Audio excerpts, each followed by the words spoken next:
Brittany, when you came to me the first time in November 2022, first, I think backstory, we know each other from college and from past times. We had kind of like crossover lives, didn't go to the same school, but you were one of the first people who I reached out to because I noticed that you were just working on some health things and your body had changed a lot and you had dropped like a whole lot of inflammation very quickly. And in a season where I had a lot of inflammation, I reached out to you and you kind of gave me some guides around diet stuff that you had done and introduced me to the AIP diet. I think that was the first time I'd ever heard about the autoimmune protocol. But when you came for care, in your note, you pretty much said, I want to have more freedom in food. I want to have more freedom in life.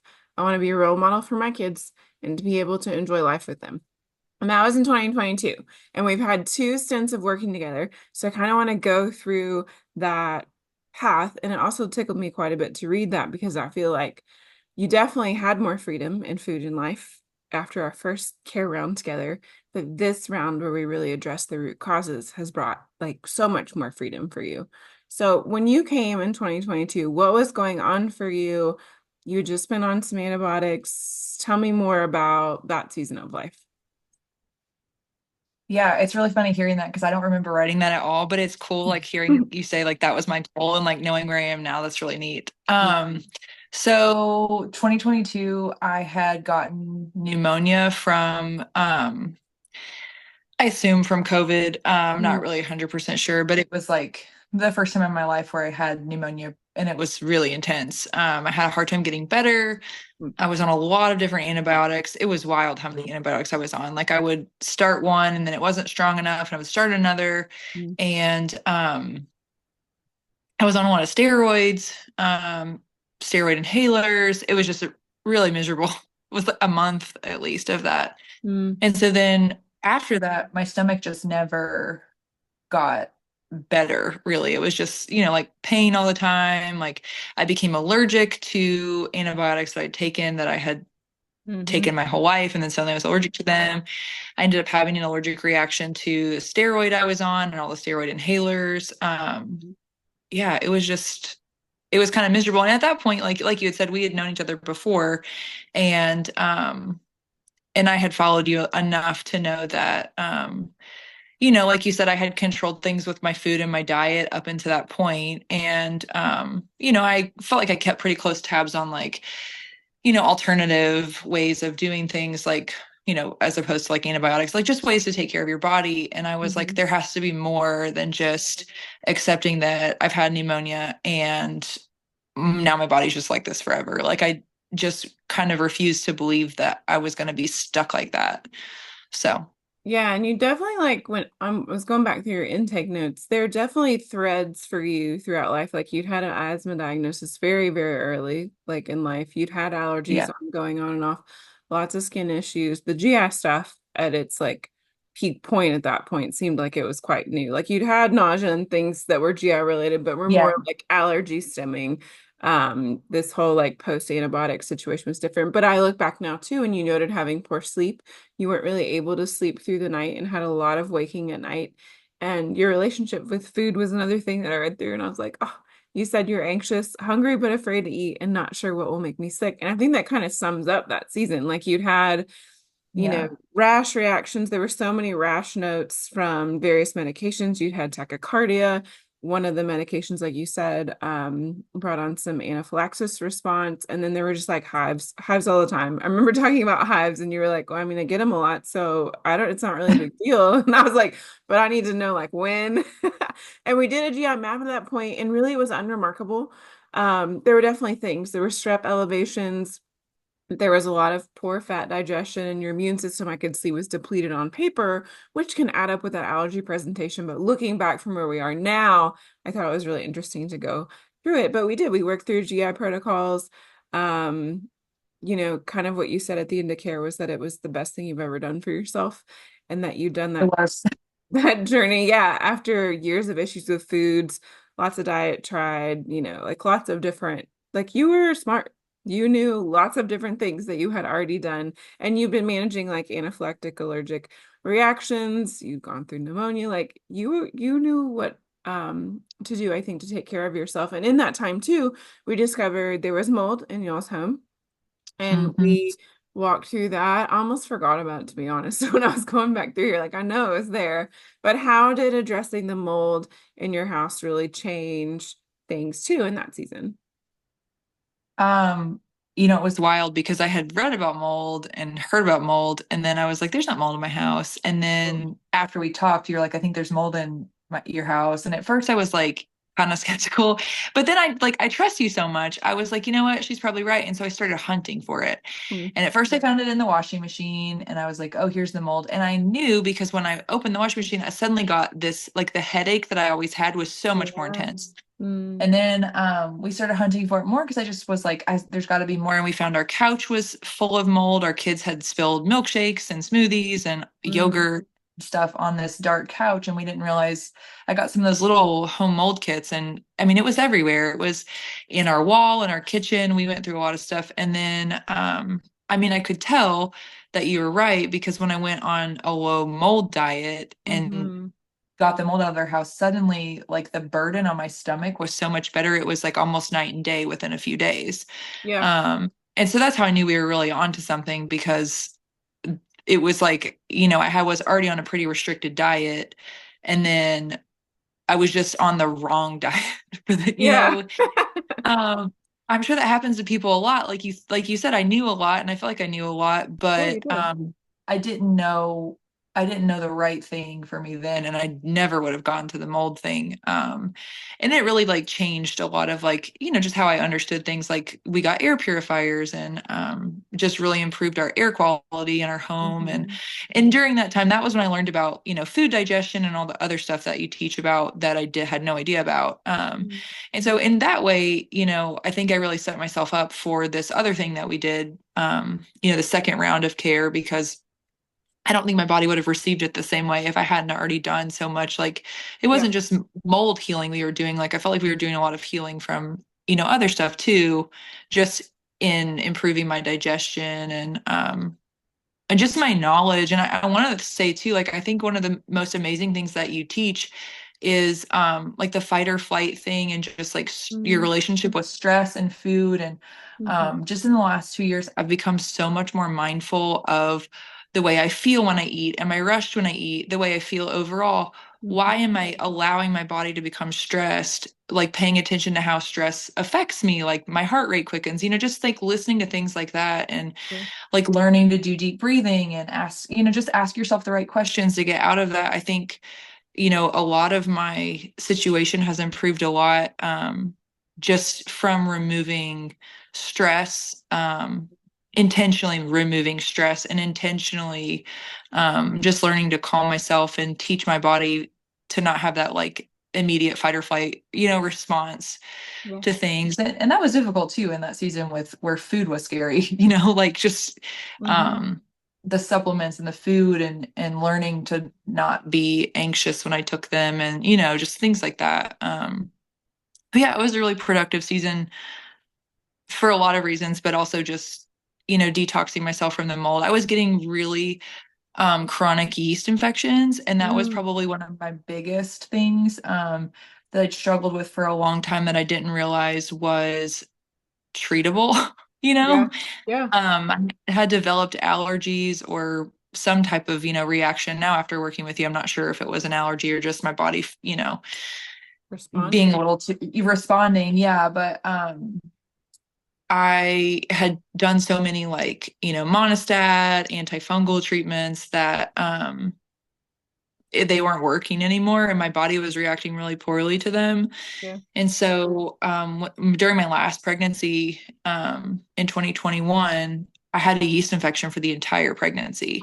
Oh. And yeah, it was pretty brutal. And there was like, kind of alternative treatments that my OB was recommending that weren't like boric acid, that were not necessarily like safe for pregnancy, but she was like, Mhm. it's kind of your only option. And so I was just kind of constantly playing this game of like, how do I get it kind of better, but not all the way better, but better enough to, I was managing that with not eating sugar and Mhm. cutting like sugars from my diets and just a lot of things like that. That were just, everything was really restrictive. And I didn't realize how related the yeast portion was to the mold in the home. Mhm.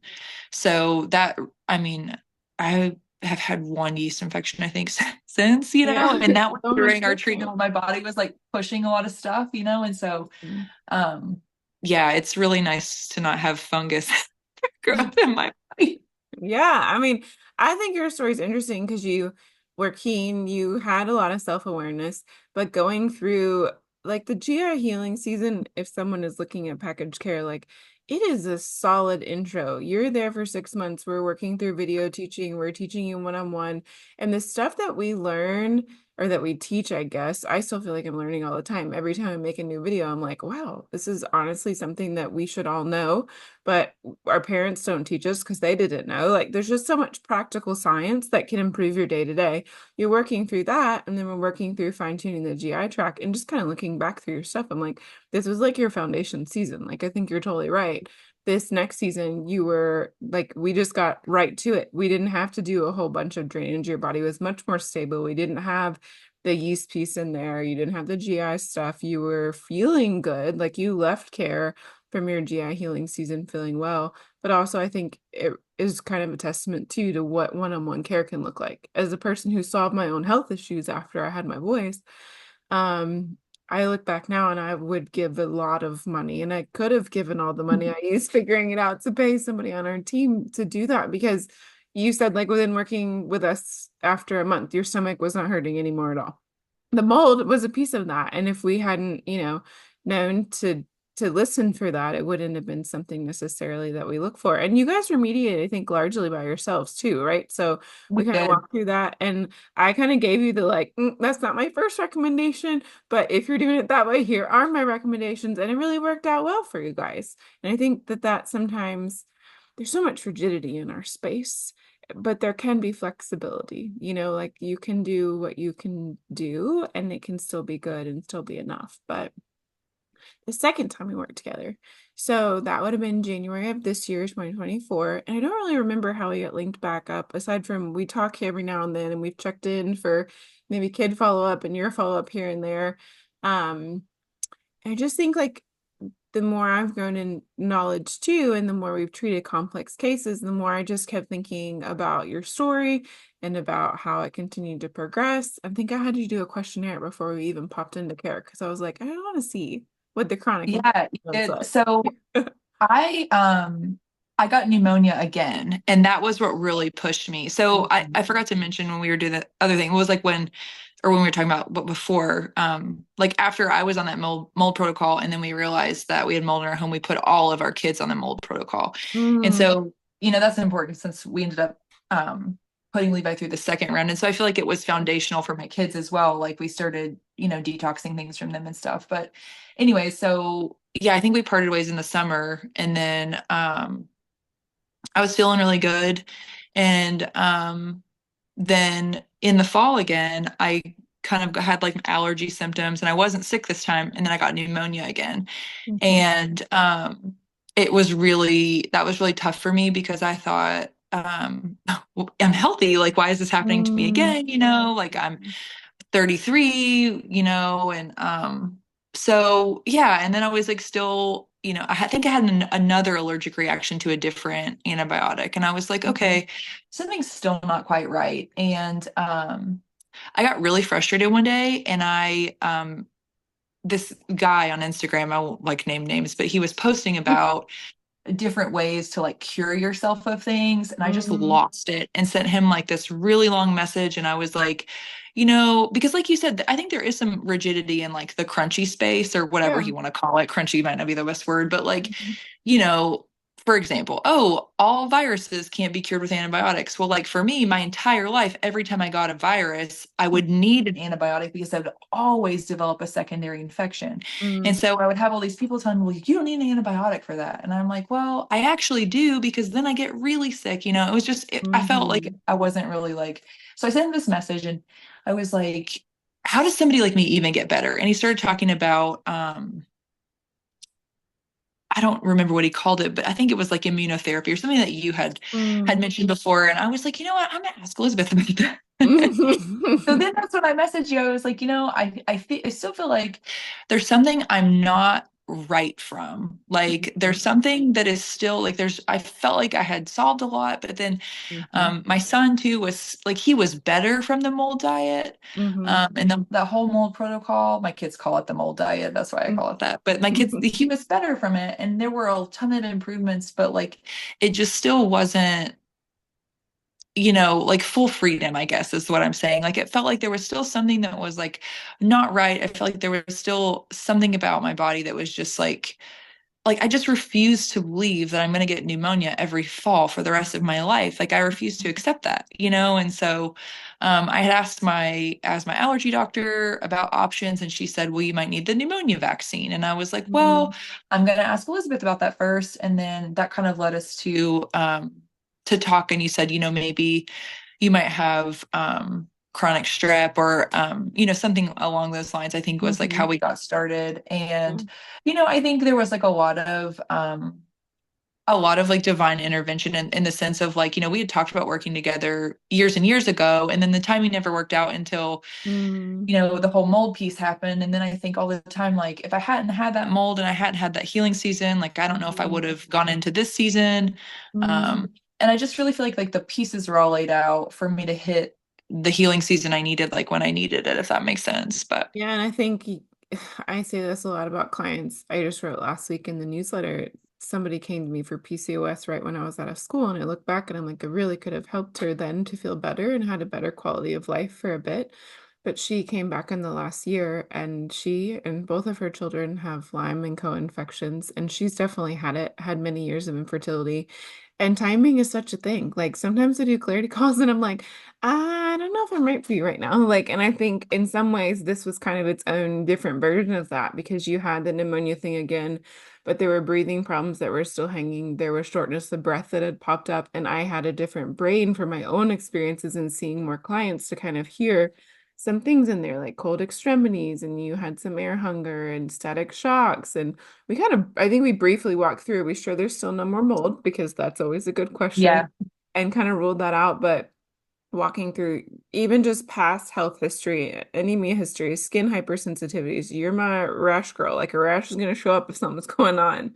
All of those sort of metallic tastes in the mouth, the recurrent yeast infections, ringing in the ears, sensory overwhelm and feeling fried, which you're a mom, you have many children. I also think like it's important to note that like I've watched you from afar for a long time and you take really good care of yourself. Like the amount of exercise that you do is more than most people, right? Like you're in cycling and running and do lots of different things with your dad. And that's also one of my favorite parts of the story because you kind of got to get back to that. And yeah, it didn't make sense for me either, but I also could hear over and over again an immune thread. There's an immune thread there. When you get sick, then you get really sick. You can't just get a little infection. It has to be multiple things at one time, and then it's followed usually by allergic reactions, and that was kind of your life. And at the time that we linked back up, it was gluten and tree nuts and eggs and corn and xanthan gum, multiple gums. And you were like, I don't know, Elizabeth, they're just stacking. And the egg thing is a lot right now. At times you'd be able to tolerate like an egg on the counter with other things. And you were at a peak place where you were starting to have grape reactions and broccoli reactions. Like there was EOE stuff going on. So while you'd made it through the pneumonia, it kind of like left you with a pile of remainders, if you will. Um, yeah, and I know too, when we started that phase, because of the corn piece, I think to your credit, and you talking about stress, like you've really embodied like tackling the fear thing very well. I would say better than most clients because ethanol has been a thing for you, right? And in yeah. in the detox, part of the detox process that we use, the drops are suspended in alcohol. And you were like, you know what? I'm just going to do it. And homeopathy has a lot of different ingredients in their microdosing, but a lot of the ingredients are bizarre things. And for someone with a lot of allergies and allergy history, that can feel overwhelming. And I remember us talking and you being like, are you sure there's not this or that or this? And I was like, I mean, we can only be so sure, but it's all microdose. Let's just give it a try if you want to give it a try. And I remember you wrote me back, I'm taking the drops without panicking, and it's actually going good. And I was like, I literally Googled the first day I Googled every single thing, and oh that my was gosh. drop. Yeah. Like, But do this. that's I what can't do it anymore. That's what allergy life is like. But you were brave and you did it. And then we did some testing. So we kind of assumed from questionnaires, we could see that Lyme was there, cytomegalovirus popped up, Epstein-Barr virus popped up, which I think you knew you had a history of. Parvovirus was like raging for you. And strep A was there, which we'd seen strep before on GI maps. You kind of had some cyclical GI stuff here or there. And anytime there was an allergy thing, there was always GI stuff, nausea. You're like, you're like the most comfortable vomiter, I feel like, because that's been part of your life. You're always like, I mean, it's fine, I just puked and it's fine. And I was like, it's not fine. We don't need to continue on like that. And then as we work through, we eventually addressed Bartonella too. So what was it like? Like, how did it feel? Like you were working through the detox drops and you're like, okay, I can see that something's happening, but moving into beginning immune therapy for that batch of pathogens, can you remember like how you were feeling, where you were food wise, day-to-day wise, and how that shifted when you started? Um, let's see. I want to say it's kind of wild, like because all of it's just like clear stuff, like Mm-hmm. whatever drop or whatever, and I'm Mm-hmm. just trusting that this is the straight wall. It's like, I knew after a while, I was like, okay, this is definitely not like a placebo because I mean, there were obviously huge changes in my body, but Yeah. um, I think it was about 2 months in that I decided to try my first food again because, Mm-hmm. before you start the actual immune therapy, you're starting like, like the detox, like Mm-hmm. what you've talked about and all the other things that we threw in there, for balancing different parts of what you got from my blood work. And um, I was feeling really good. And my husband made me something one day and he had forgotten that I wasn't eating broccoli and he like chopped up a bunch of broccoli in it. Mm-hmm. And he handed it to me, and I was like, you know what? I'm tired of just not eating broccoli. Like I'm tired of just avoiding stuff. So I'm just gonna try it. And I tried it and I was fine. And I was like, Chris, I eat broccoli and I'm fine. And he was like, what? What do you mean you eat broccoli and you're fine? Like he had forgotten I like had been not eating it for like a year, because it Mm-hmm. just made me so uncomfortable when I ate it. And yeah, I was totally fine. And so when we started getting little pieces of stuff like that, and I had known about like the ethyl alcohol, but I just kind of like couldn't think about it for a while. And then I think a couple months in, I was like, I've been drinking corn literally every day. I have been Mm-hmm. drinking corn literally every day. And then one day, I think it was Mother's Day. For Mother's Day, my husband took off work the day after and sent me and my best friend out like to get pedicures and do whatever. And we went out to lunch and we were sitting at Chipotle and I was like, you know what? I want to eat some corn chips. I'm gonna do it. And Mm-hmm. I did it and I hadn't eaten corn in 6 years. I mean, it was one of those things that, I had all this stuff going on. And I think I could just manage it really tightly if I avoided any type of food that caused any inflammation in my body whatsoever. And so it was really cool to me to see that I could eat something that used to cause inflammation and then it didn't. And so to me, that meant, whoa, your body's losing a lot of inflammation. Like something's happening and your body is not having this inflammatory response anymore. Yeah. So, yeah, it was super encouraging. And so, we just had like a lot of little pieces like that along the way where it was like, okay, this is really encouraging. And Yeah. another thing that was really encouraging to us is like, you were always able to say, because you've done it before. And I think that really speaks, like that helps a lot when you're going through something as like, Mm-hmm. you're very knowledgeable, like walking alongside somebody, but like you've also been through it yourself. And so you would say, at this point, I didn't feel that good. And then I would hit that point and be like, oh, that's what she was talking about. I was Mm-hmm. really able to identify that I had BART because it didn't show up on my blood work, but Mm-hmm. because you kept asking me, do the bottoms of your feet hurt? Do the bottoms of your feet hurt? It's a distinct feeling. The bottoms of your feet hurt. If you had it, the bottoms of your feet would hurt. And sometimes you'd be like, and there's no hurting, there's no pain in the bottom of your feet, right?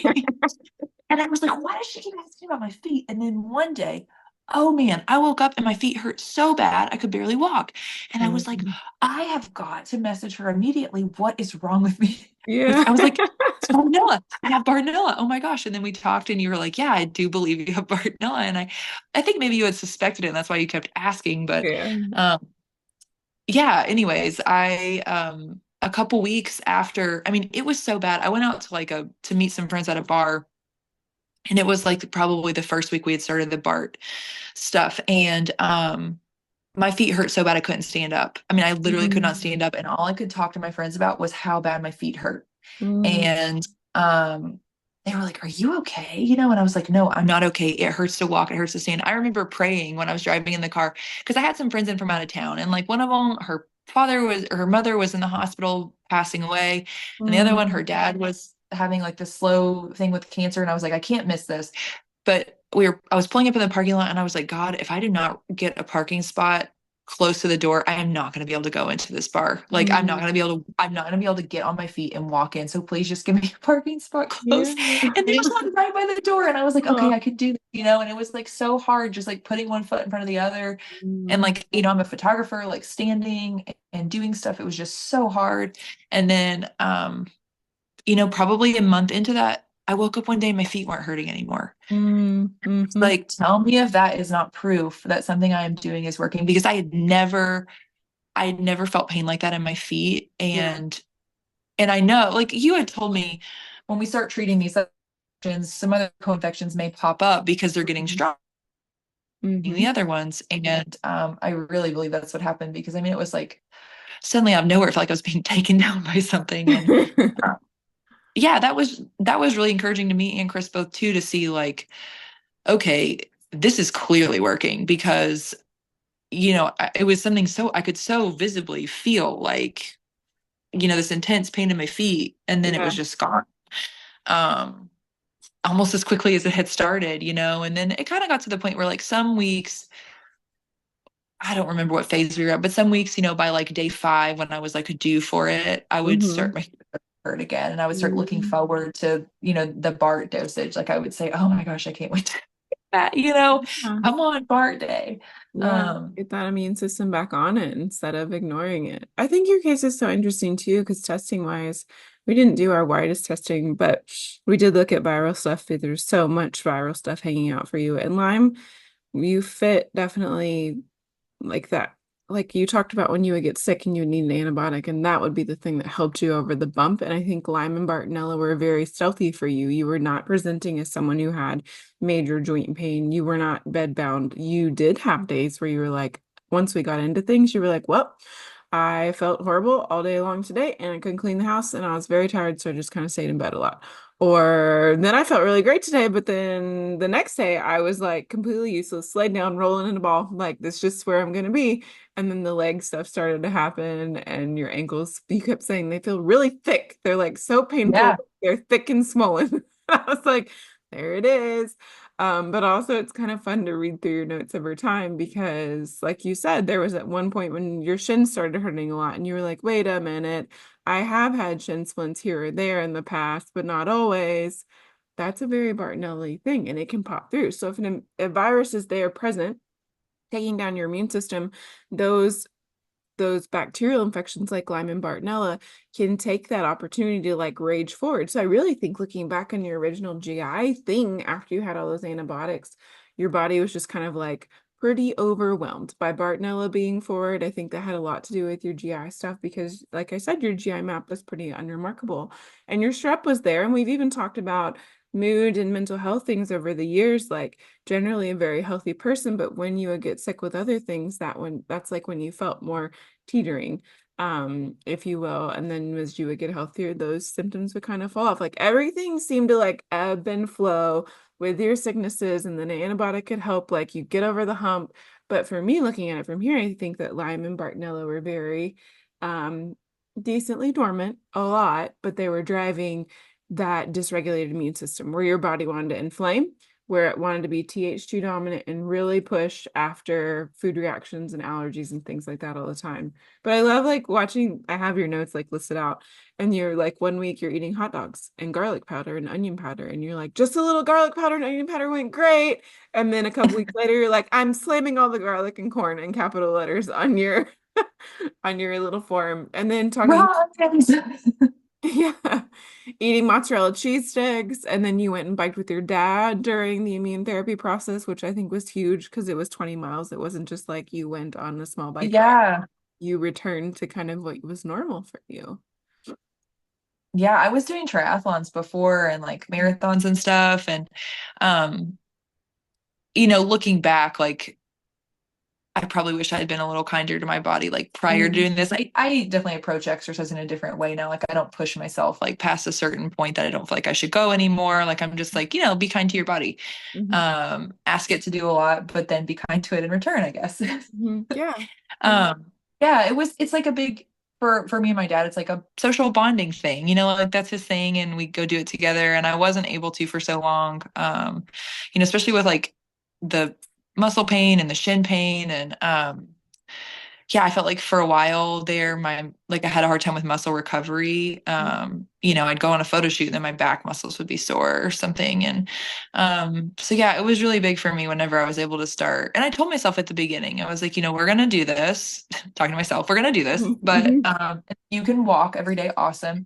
If you can run, awesome. But if you can't do any of it, that's like okay too. And so yeah, I kind of had like just in my mind dedicated myself to this season. Like whatever you can do, and whatever you can't, like that's okay. There'll be another season when this is over, and it's going to be like a better Mhm. season because you're going to be better. Yeah. So yeah, it was really like it felt really symbolic to me, like that I had made it through like the hump, being able to like, and so now Saturday morning is like our bike time. Mm. So Saturday morning, like really early. He's such a morning person. It's kind of ridiculous, but he'll show up at my house at like 6 o'clock in the morning. Brittany, are you awake? And we go, and it's really fun.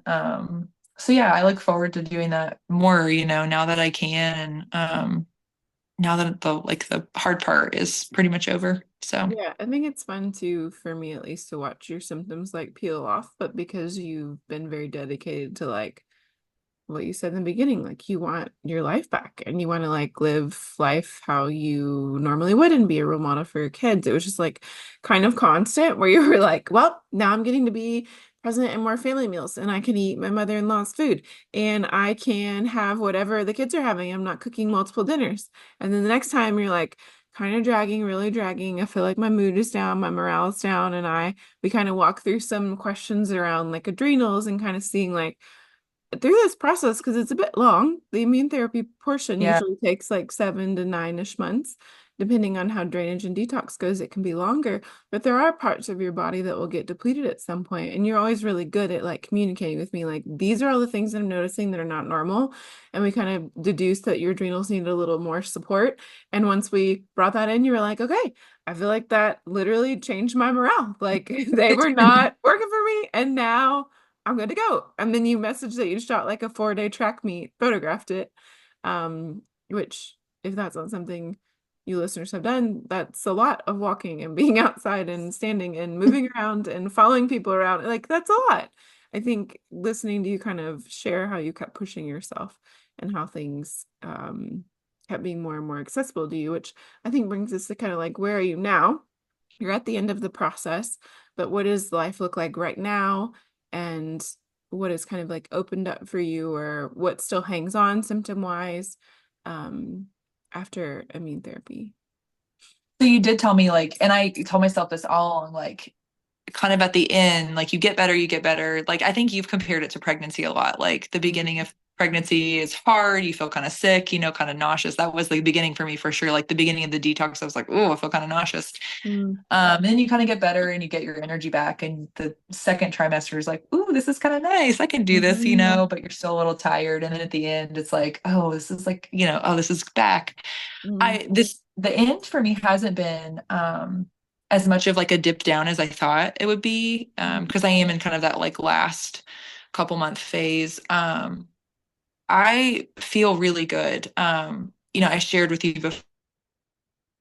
before, but I started aviation school, and that was so huge for me because it was kind of something that my husband and I, this isn't like something I had planned my whole life. Like I Mm-hmm. was a photographer and I was like, I'm a photographer. What am I doing? But I went on this photo shoot. I have been picking up more work. Like I've been feeling really good picking up work, and I homeschool my kids, and I have four of them. I don't I know was if I like, how mentioned many that. kids? Yeah, worth mentioning. Yeah, I have four kids and I homeschool them. And so picking up work prior to this, even before I even started this program, was exhausting. Like just staying up editing and preparing homeschool lessons and doing the photo shoots I was doing, it was really draining me prior to doing this.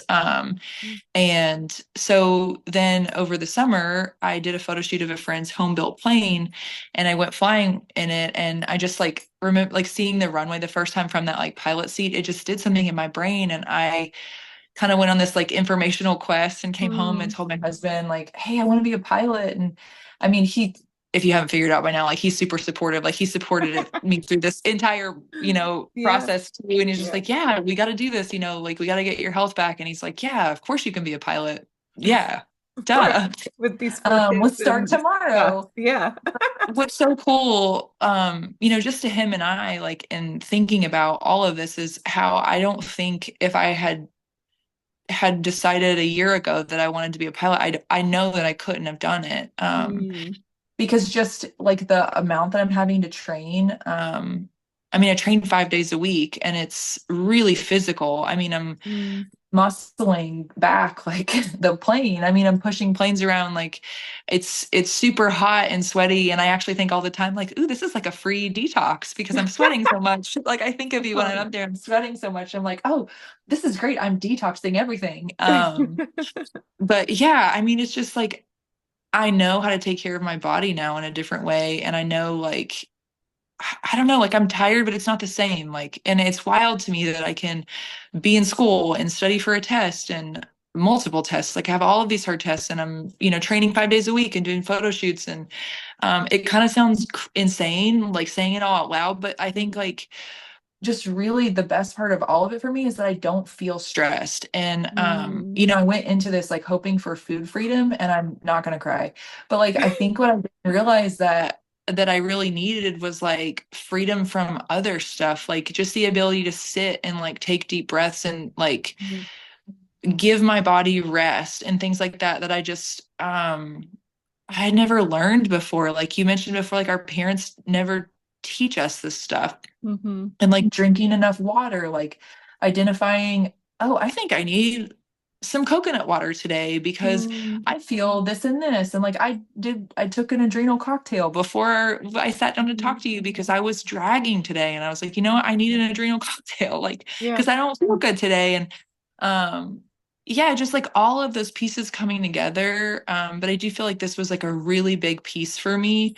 Just I mean, figuring out like I had COVID a couple weeks ago, and one of the Mhm. biggest wins for me too was that I didn't get an infection. I didn't get a sinus infection. I didn't get bronchitis. I didn't get an antibiotic. And Mhm. even after our mold protocol that we did, I got COVID, and I had to get an antibiotic for a sinus infection that time. Mm.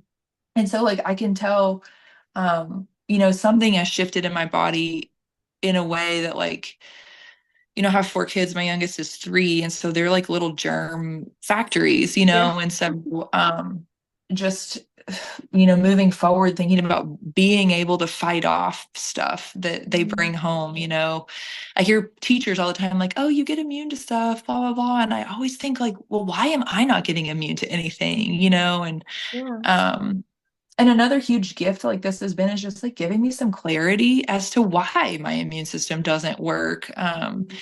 I remember before we started, you sent me a podcast that someone else had recorded that was just like this, like people sharing like what they'd been through and like Mhm. how they feel like it changed their life. And I thought, man, like every single one of these people feels like me. Like, Mm. some people have really intense diagnoses, but mine felt very broad, and I think a lot of people just suffer through the healthcare system because they don't have answers. And maybe they're like me and they're just really in touch with their body and they're like, think something's just not quite right. Like, I'm different in this way. And yeah, we're all different, but like, this is different about me and this is different about me. And like, this just doesn't feel quite right.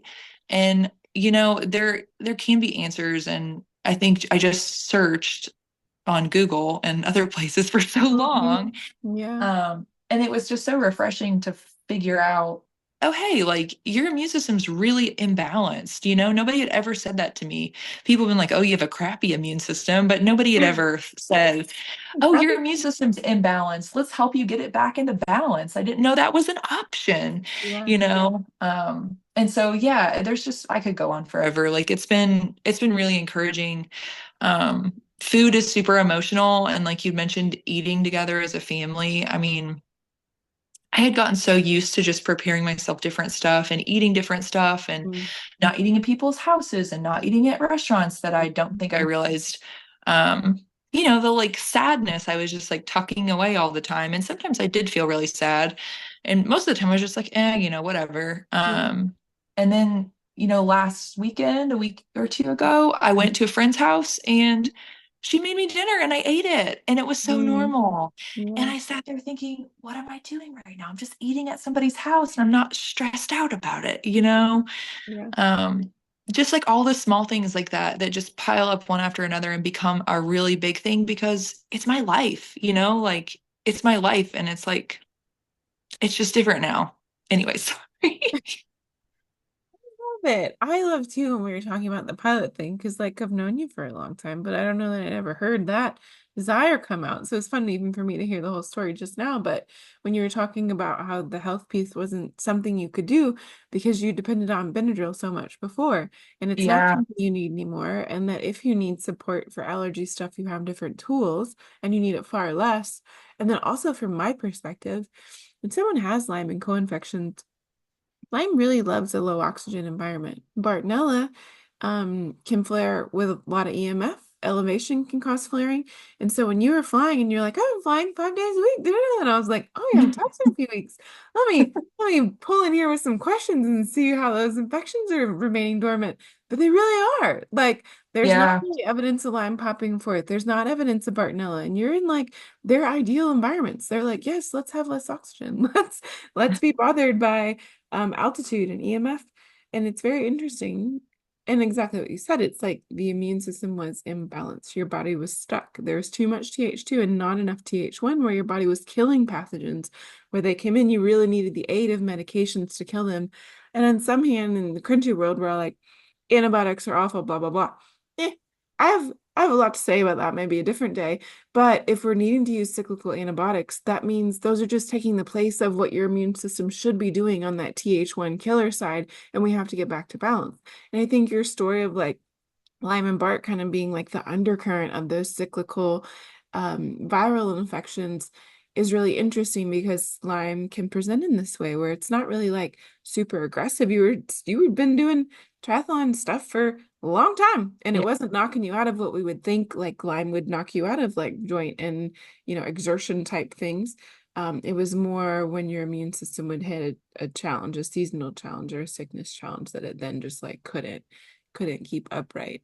Um, I do think too, like the mold was a trigger, the antibiotics before your GI season were a trigger, because we can look at your health and kind of see the ebb and flow. And it's very, very fun for me. Probably the most fun part of both your and Levi's notes were seeing you guys get COVID a little bit ago and like literally nothing really happened.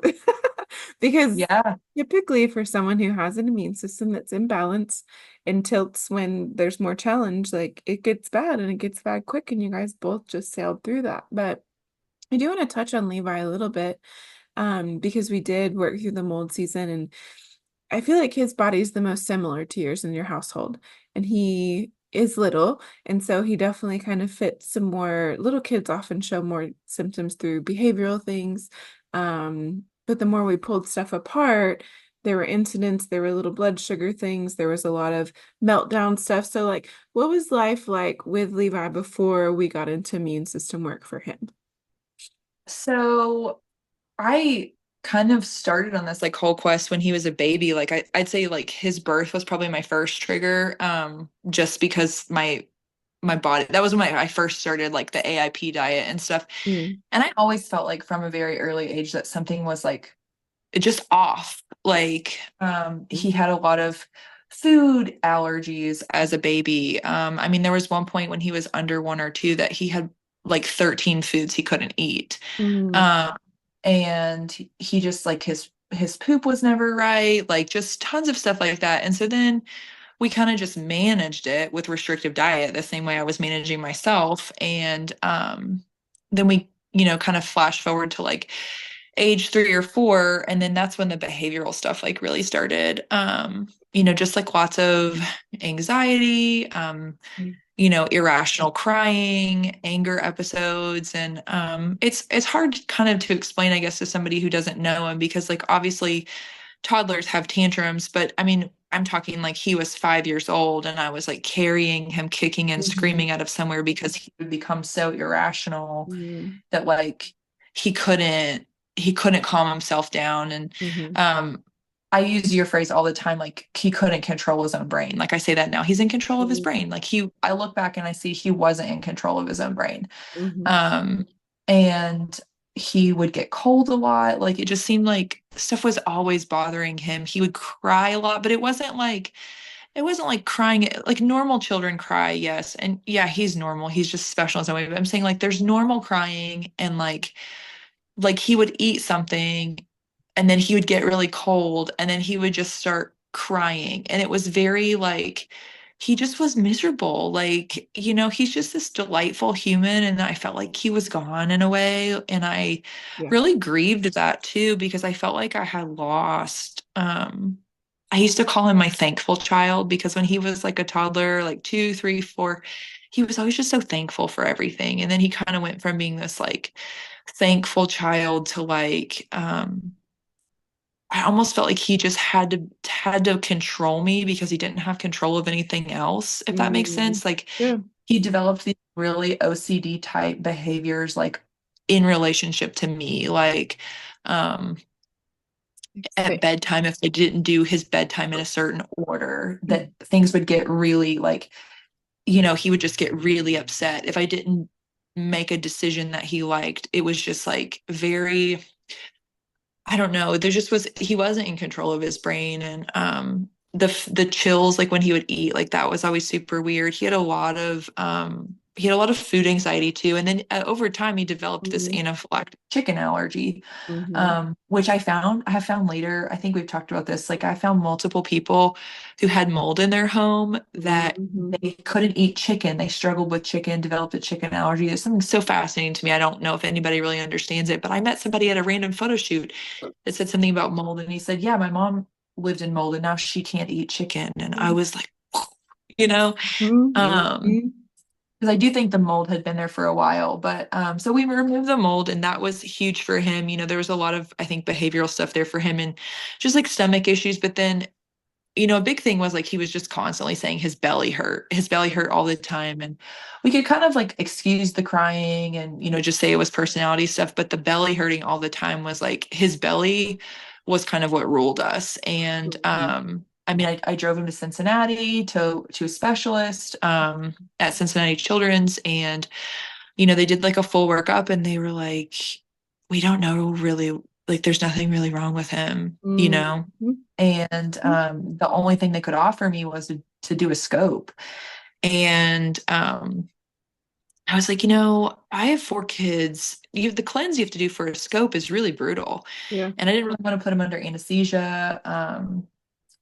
And so we kind of declined and we decided to just wait and see. Because they were like, there's no hurry, but we can't offer Mhm. you any more answers without doing a scope. And so um yeah, it was just always my belly hurts. And then when his belly would hurt, he would hysterically cry and kind Mhm. of lose it. And just the toll that was taking on the other kids too was really difficult. Everybody felt like they were being, I think, kind of ruled by us, like not wanting to set him off. Mhm. Mhm. So yeah, it was a really tough season. And so whenever I started this for myself after the pneumonia, I remember one day in the car, he was just losing it, like crying about something Mhm. completely irrational. I mean, we're talking like I didn't tie his shoes in the right order. And he's 7 now, like, Mhm. or, something crazy like that. Like he left something and I needed to turn around and go get it so he could do things in exactly the right way, like very OCD stuff. Yeah. And I texted my husband and I said, we have to do this. Like I need to know what's going on in his body because something is not right. And he was like, yeah, I agree. We'll find a way to afford it kind of thing. And so, because at that point, money was really like the only thing that was holding us back because we Mhm. knew, I think just from seeing the changes in me and, Yeah. um, like after my blood work and stuff. And so we got the blood test and you probably remember more than I do what he had because Yeah. I could probably list it to you, but yeah, he had a lot going on. We did. We worked on Lyme and strep and toxoplasmosis, anaplasma, Bartonella. I think strep and Bartonella and anaplasma really were his biggest. I think Lyme was there as an undercurrent that was really like holding the immune system hostage, and was bringing about a lot of ragey stuff. But he definitely fit more of that pandas where you have like acute Yeah. neuropsychiatric situations like you said in your notes, like I feel like I lose him and then he comes back again, and it's really heartbreaking because then when it happens I feel like I've entirely lost my child. And the responses, like his inconsolable meltdowns, were starting to be more and more like kicking, screaming, hitting. And you said like sometimes we don't feel safe in our home because you don't know what's going to happen when he has a response like that. And really looking at pathogen stuff, Bartonella in a child, a lot of Pan's kids, Bartonella is running the show. And for Levi, his strep titers weren't really that high. They were moderate. They were absolutely worth addressing. That's where a lot of that separation anxiety he had, he was very fixated on you. And like you said, like controlling you, like he needed you to be okay. And that becomes a thing with strep. There can be a single parent or a person that they cannot be away from, or want to be in charge of, or it is a, when we get into pandas in the next few calls, I guarantee you, every single parent is like, and then the child did not want to be around dad and only wanted to be around mom, or vice versa. It's very interesting. But when we started addressing things, you saw some of those shiver things come about still, and we talked through that being, likely babesia rooted. Because he would have some breathing things here or there, nothing remarkable, but where he would maybe like little air hunger signs that kids show us, like a little extra breathing effort, things like that. And his immunoglobulins are very high too, which we know there's anaphylaxis there. And we saw over time that they were declining, they were decreasing as we work through. But I think a lot of his bedtime rituals, those are some things where when a kid is very latched on to like, I gotta do it this way. We gotta do it like this. I need you to be here. I cannot be falling asleep without you. Like it's one thing to be a child and have a little preference. It's another thing to be a child and have to have control over that bedtime situation to be okay. That's where I say, hey, we have to address this. And for Levi too, with the strep, the belly complaints were huge, and not, we'll get into strep soon. I'm gonna do a whole episode about it. But you can have strep elevations and it be more GI and there be no ear, nose, and throat strep throat presentation. And it can ebb and flow. And it can be my belly, it can be a kid who complains a lot of belly aches, or it can come in batches. But I think for him, that's really how that, presented more. And I think too, did Levi have headaches at some point when we started working into? He did, and like right before we started, he had like a chronic strep, like where he had like strep like weeks in Mhm. a row because it was like he kind of would get better and then he got sick again and like reinfected himself from his water bottle and um yeah, I mean there was a lot of things that I was like, you call it streppy, and I'll be like, he's acting very streppy. Yeah, I do think it's interesting too. I love working with kids so much because they heal so quick. And we Yeah, were talking with you early on, and you were like, he's taking vials, and when he takes a vial, literally the response coordinates with the infection we're addressing. And there's no more crying after vials all of a sudden. In the beginning, every time he would work through that immune therapy, there was like kind of like a meltdown session for that day, like a lot of crying, upset. And then over yeah. a few weeks, things kind of started to drop off and sleep started getting better. And there were a lot of vivid dreams, I think, in the beginning. Would you call them nightmares or for him? Like we both actually had vivid dreams. He had them pretty bad. Like, I mean, he came in one night and told me he had a dream that I had killed him and described Mm-hmm. it in like great detail. And yeah, just things like that. That was tough. That was, I think, one of the hardest things was because I told him and I was really open with him about what we were doing. Like, hey, this might make us not feel good for a while. Mommy knows because mommy's doing it too. And it was nice to do it together in a way because I would tell him, mommy's having bad dreams from this too. Like Mm-hmm. this stuff that we're treating, it's in our whole body and our whole body has to get better. Like, even our brains. Yep. So, Yep. yeah, I mean, it was really tough, but it has been so cool just like seeing how much better he's gotten. Yes. Okay. So I love like three things I want you to share about. You guys went on a beach vacation. How was that this year and how was that Yeah. different? Oh my gosh. I mean, I remember back to like I went to Indianapolis with my mom, and I might cry telling you this, but like, it was maybe 2 years ago, and he Mhm. was like just screaming in the back seat, and like, and my mom was like, "What do you do?" And I was like, "There's literally nothing I can do when he gets like this except ignore him." So like, Mhm. you're just gonna like, she would try to rationalize him out of it, and it was a long trip. It was like 4 hours, and I Mhm. remember telling her, like, I don't know if he's like autistic or if he's got some like, mental things going on, but like something's not right. And, like I just haven't figured it out yet. And that was just really tough telling my mom that, like, Mhm. and like having somebody else see it. It's one thing when like you only see it at home, but like then Mhm. having somebody that doesn't live with you see it is just Mhm. really hard. And yeah, I mean, it's just tough on a trip because trips are stressful. They involve a lot of eating out. And, Mhm. before I was having to very much hyper plan all of our meals around what would hurt his belly, what wouldn't hurt his belly. And so we went on a beach trip over the 4th of July. And so at that point, he had been on this treatment for months. And we had already seen like a Mhm. huge improvement in him. And it was so cool. Like we went out for ice cream and it was like Mhm. normal. And there Mhm. was like a little bagel place next to our hotel. And I got him a bagel. And the first day I was like, I don't know if this is gonna hurt his stomach. It's a lot of like it's really carb heavy, And I Mhm. even let him put jelly on it. And we'd been avoiding sugar, Mhm. pretty hard until then. Just for healing's sake, we, had been avoiding sugar. And so the first day I got him a bagel and I brought it back and I was like, we're gonna see how this goes. And he just loved it. Like he just loved it. He Mhm. loved like going to after that we went over to the store and he like ordered his own bagel, and so then the next night I was like, okay, my dad really wanted to take them to get ice cream and I was like, we're gonna try it, whatever. And he got like straight cow milk ice cream with sugar in it and Mhm. he was totally fine, like totally normal. And I Mhm. mean, we had this really cool full circle moment a couple weeks ago.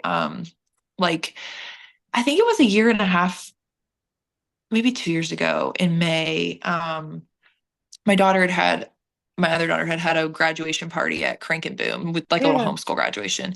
Mhm. And we had gotten him like some dairy-free ice cream, and he was in kind of the peak of his like, just everything. And he started shivering really hard. I knew he was like, we called it an episode. I knew he was having an episode of his like anger when it started because he started shivering and he rolled up on the couch there at Crank and Boom and said, I'm so cold, I'm so cold. And I knew the crying was going to start. And Mhm. so my husband tried to get him to leave and he became really combative. And Mhm. just screamed a lot publicly. Like Chris carried him out. I mean, at this point, he's like 5, almost 6, so he's a big kid. Yeah. And he like kicked over the sign. And I mean, he still talks about it. Like he remembers it. He remembers how angry he was. Like he remembers how much it upset him. And yeah, it was kind of like a low for us. And so then a couple weeks ago, my kids had like a really good day. Like they did all their schoolwork, like they were just really nice to each other. He's become this like really kind brother. Everybody like he just loves playing with people and he just was like really good to everyone that day. Everybody, it was like one of those magical days you dream of as a mother where everybody's like super, super amazing. And I was telling my husband about all of this at dinner and I was like, everybody was just incredibly helpful today. And I was like listing it off and he was like, we need to take them somewhere. And so we ended up Yeah. going to the same exact Crank and Boom where he had been, and we hadn't been back there as a family since that. Mhm. And I just was like sitting there watching him like silently eat his ice cream and like laugh and like talk to everybody. And I was like, I mean, like, this is why sorry. I was like, this is why we did this. Like, we did this so he could have a normal life, Yeah. you know? Yeah. Like, so as a family we could have a normal life, like shared experiences, like a normal day, or like we just say, hey, you guys did a really good job, we can go get you ice cream and we don't have to worry about carrying you out screaming. Like I just looked at him sitting there and I was like we got our kid back, like I know it's expensive and whatever, like people do what they can to make things work, but like how do you like ever put a price on getting your kid back? Yeah. I think Can one of talk forever about how much I wish like health insurance was better, whatever, like all of that. But like, however you can do it, like to save your kid's brain and it's just worth it.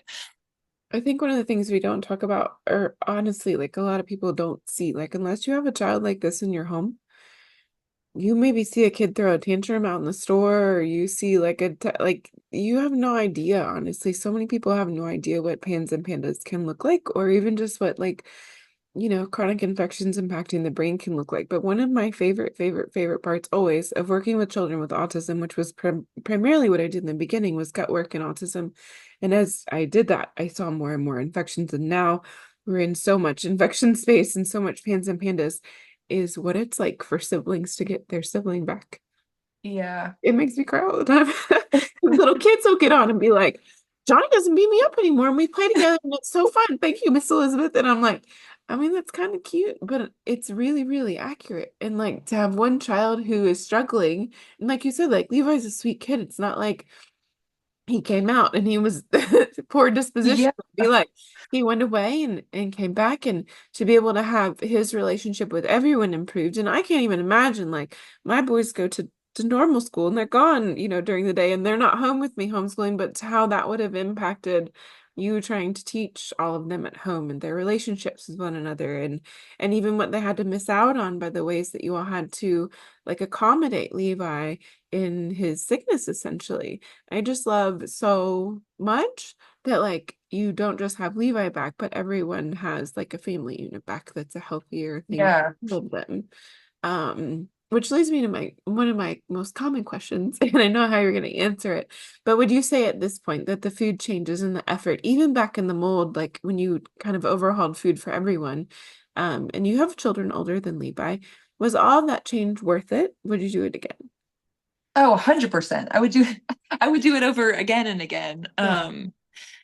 Yeah, I mean, to anybody who's like thinking about doing something with a child and like feeling overwhelmed, first, you're welcome to give my number to anybody because I would love to tell people, but I mean, like we did the mold protocol with all four of our kids, and they range from like very compliant to like extremely picky. Hmm. And yeah, there were like at the beginning, I thought, holy crap, how are we going to do this? Like how are we going to do this with a child? How am I going to get a child to take a vial of something, Yeah. hold it in his mouth for, however long? Like, I Yeah. mean, there was when I first put some of that ethyl alcohol in my mouth and I like had to hold it there for a while, I was like, I don't know how I'm going to get the kid to do this, Yeah. and it's just, it's like one step at a time, you can't like worry so much about like getting to the end. Hmm.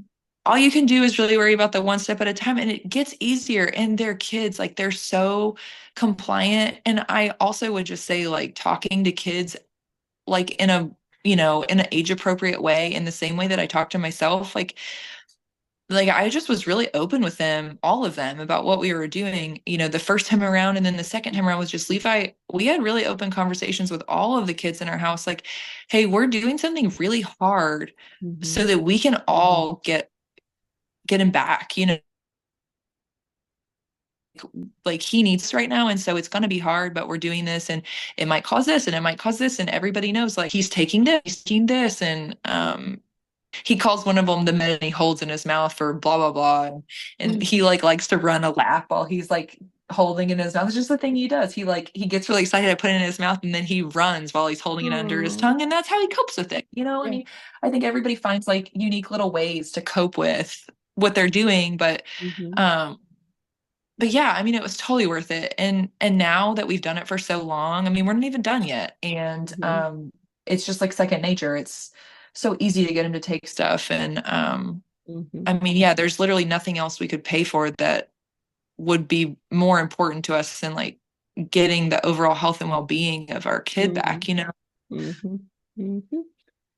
Oh, so true and so helpful, I think, for me, for you to share firsthand stories because I get to watch this stuff Monday through Friday. And honestly, sometimes I talk to the girls on our team and I'm like, I earnestly feel like we're regularly seeing something that Abby, one of our lead practitioners, said when she first came here was that she wanted to be a part of a place that saw miracles all the time. Yeah. We really do. It's really, really crazy. And it sounds wild for me to say that, but also once you've lived, like getting your kid back or getting your own health back and being able to do like normal life activities that you should be able to do if you want to at 35. I mean, you can't really put a number on that. You can't really explain it even sometimes. So I just appreciate you taking the time to share like the highs and the lows and the intricacies of your story. But wrap up question for you. Wrap up question for those who may be listening who aren't familiar with chronic illness, or maybe this was sent to them because their friend is walking through Lyme and Co's. But what's something that was done for you or your family that cared well for you all during this season or during your past healing seasons? Oh man. Um, that's a really good question. I mean, like, I mean, like one night, my husband, he came in and he was like, just go lay down, like just go lay down. Having time for me to rest. Like my best friend was really good about, just like when we would hang out somewhere, she would just be like, sit down, like I'll go take care of your kids. Mm. Um, my dad regularly shows up with coconut water at my house because it's really Mhm. expensive. And, I like the kind of coconut water and he knows about my adrenal cocktails. And so, like, the other day, he just showed up at my house with coconut water and orange juice. And he was like, life's essentials. And Mhm. like, I love that he gets that, just like knowing, um, I don't know, knowing what makes somebody feel good, like an Epsom salt bath goes like a really long way sometimes for your morale and just like how you feel. And my friends were really good about. There was one night they all were just like, "Can you just explain to us what you're doing? Because we want to know about it." And Mhm. they didn't tell me I was crazy because sometimes when you start to describe it to people that, Yeah. have grown up in our kind of current health climate, Yeah. they're like, "What are you doing?" Just how willing some of my friends were to listen and like support me and be like, "Yeah." One of my friends, so we talked about my egg allergy, and I wanted to mention Mhm. this because I can't wait to like for you to bring up on a podcast in like a couple months how I'm eating eggs again because I'm not eating eggs Mhm. again yet. Um, but my egg allergy is severe and not in an anaphylaxis way. And it's only if I ingest it. But if I ingest it in even the slightest way, I throw up literally all night long. Mhm. And so I just avoid ingesting it. But I wasn't allergic to eggs until I was 28, Mhm. 29. I ate them Mhm. my whole life and I love eggs. I Mhm. love runny eggs. I love hard-boiled eggs. I love all of the kinds of eggs. You could make a Dr. Seuss book about me because I love all of the eggs. Mhm. And so when I started this and I told one of my good friends, like my goal, she was like, you're going to eat eggs again. Like just like Mhm. saying that over me. And so every time we talked about it, she's like, I can't wait until you can eat eggs again. I can't wait Mhm. until you can do this. I'm going to have you over and we're going to make this. And I can't wait until you can do this. And it Mhm. was just like that little enthusiasm. I mean, like I can't wait until you eat garlic again. I'm gonna make you this. Like that Mhm. little bit of like the confidence, the like absolute belief that like what I was doing was going to help me and then Yeah. like giving me like something to look forward to. It just really helped my morale. I Mhm. can't wait until I make you this salad and we're going to eat it together. We just love Mhm. talking about food and she just said that all the time and I was like every time it would just give me this like little surge of hope, like yeah, you're right. We are going to do this Yeah. um Because it's and not so that normal just to not be able to eat those things. But I think those are those right. your foods crack me up because I mean eggs have a strong tie to Epstein-Barr virus and but Yeah. garlic and onions and broccoli and like very regular things. And I just love how also friends don't always understand this, right? Like we all choose different health paths for ourselves. I would imagine she does not understand the intricacies of what's going on here, Oh, even she that got doesn't. you to this place and that she was willing and just able to like carry you in encouragement, though it probably made no sense from her side of the street. That is a big Yeah, deal. every now and then she's like, so can you explain this again? But like, yeah, just showing up for people emotionally. Like, we don't even live in the same town. And she says this all the time, just like showing up Mm, for people emotionally is so helpful, especially when they're like already spread super thin, yeah, managing things. yeah, that's dear. Well, I appreciate you sharing all the things very much so, and I'm super excited to go out for brunch with you when you're eating eggs again. Yeah, I can't wait too. I'll meet you. We can go get those Pop-Tarts because I'm pretty sure they have eggs in them too. Yeah. Um, I really want to eat one of those Pop-Tarts. That one I sent you a picture of, it was a peanut butter cup Pop-Tart. And Yeah. so this lady in Lexington makes gluten-free Pop-Tarts, and they're always at least on Coffee House, but like there's so many different kinds. But this one had peanut butter frosting on top of chocolate frosting. Oh yeah.